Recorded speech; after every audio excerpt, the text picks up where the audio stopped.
ဇလန်အဆမှာမတ်နဲ့သူ့ဖေဘင်တို့ဟာစတိုးတိုက်တဆန်ကိုဝင်သွားပါတယ်ပတ်စမပေးချင်တဲ့အတွက်ဘင်ကသူ့ချောအားကိုတုံးပြီးပလင်းတွေကိုမျက်စိရှိတယ်ပျောက်သွားအောင်လုပ်လိုက်ပါတယ်အဲ့ဒီနောက်တန်လျက်မွေးအောင်PK တပူးလောက်ပဲဝယ်ပြီးထွက်လာခဲ့ကြတာပေါ့ဒါပေမဲ့ကန်ဆူးစွာနဲ့ပဲပြင်ရောက်တော့အယောင်နယ်မလေးကပစ္စည်းတွေပြောင်းနေတာရဲမိပြီးတူတစ်ချောင်းဆွဲကလိုက်လာပါတော့တယ်အဲ့ဒီချိန်မှာမတ်ကတနက်ထုတ်ပြီးပစ်ချလိုက်လို့မိန်းကလေးလဲကျသွားပါတယ်တကယ်တော့အဲ့ဒါကတနက်အစစ်မှုပဲလက်ကိုတနက်ပုံစံလုပ်ပြီးတစ်ဖက်လူရဲ့စိတ်ကိုထိခိုက်သွားပြီလို့အုံထင်မှဖြစ်အောင်လုပ်လိုက်တာပါရဲတွေရောက်လာတဲ့အချိန်မှာလည်းမတ်ကရဲကားရှိမှမှတ်ကွဲစားတွေမိုးရချသလို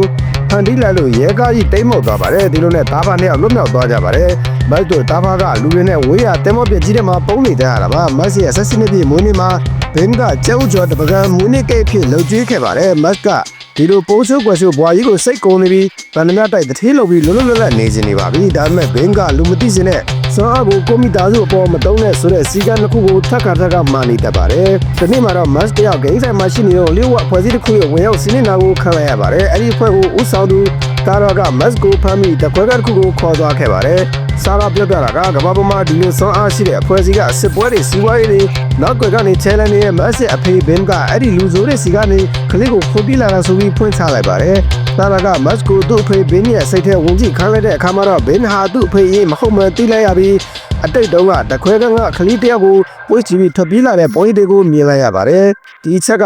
မတ်ကိုတော်တော်လေးစိတ်ထိခိုက်သွားစေခဲ့ပါတယ်တခွဲကနေမှာမတ်ကိုကဲထုတ်ဖို့လီဆိုတဲ့အမျိုးသမီးတယောက်ရောက်လာပါတယ်လီက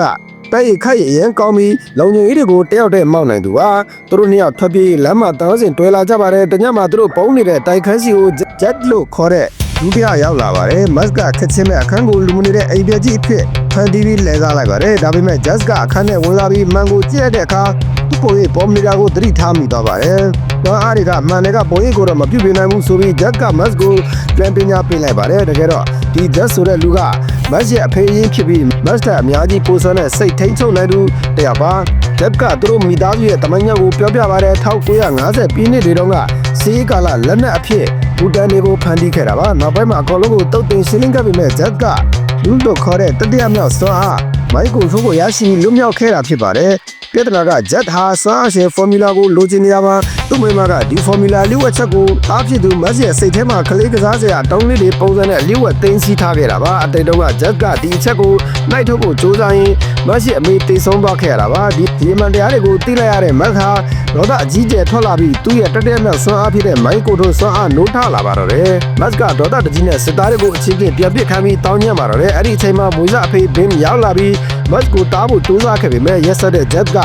ဘင်းရဲ့စိတ်ကိုထိန်းချုပ်ပြီးကိုတင်ချောင်းကြအောင်လှုပ်ခန့်လိုက်ပါတယ်ဘင်းတေဆုံးကနေမှာမတ်ကိုနောက်ဆုံးအနေနဲ့သူ့မញ្ញန်ကိုပြသခဲ့ပါတယ်တကယ်တော့မတ်ရဲ့အမေကတားဖြစ်သူကိုကဲတယ်မို့ဘင်းကိုတောင်းဆိုခဲ့လို့ဘင်းကမတ်ကိုခေါ်ထုတ်ပြီးတားရင်လိုချစ်ခင်ကစောက်ရှောက်ခဲ့တာပါနာကျင်မှုတွေနဲ့အတူမတ်ဟာသူ့အဖေရဲ့ဂျက်ကိုပြန်တိုက်ခိုက်ပါတော့တယ်ဂျက်ကအရက်သားတွေကိုထိန်းချုပ်ပြီးမတ်ကိုဝိုင်းတိုက်ခိုင်းပြီးမတ်ကတော့ပညာသားပပနဲ့ပြန်တိုက်ထုတ်ပြီးနောက်ဆုံးမှာဂျက်ကိုအနိုင်ယူလိုက်ပါတယ်တိုက်ပွဲပြီးမှဆာရာကမတ်ကိုသတိပေးလိုက်ပါတယ်မင်းအဲ့ဒီမင်းကလေးလိုက်လီရဲ့စွမ်းအားတွေကထွက်လာခဲ့ပါတော့တယ်ဒီမှာပရိသတ်တွေအံ့ဩသွားမဲ့ပွင့်ကတော့မတ်နဲ့တောက်ချပါလာပြီးကိုကြီးတက်ခတ်ပြီးခဲ့တဲ့ကောမလေးလိုက်လီဟာလူစစ်မဟုတ်ပါဘူးတကယ်တော့ဂျက်ကမတ်ကိုထိန်းချုပ်ဖို့ဖန်တီးပေးထားတဲ့အတူရောက်တတ်တာပါပဲမတ်တယောက်တည်းစကားတွေပြောပြီးရှောက်သွားနေခဲ့တာပါ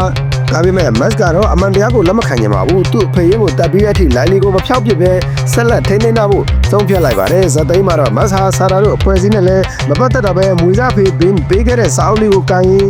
သူ့ရဲ့ကောင်မလေးနဲ့အတူခီးဆက်သွားပါတော့တယ်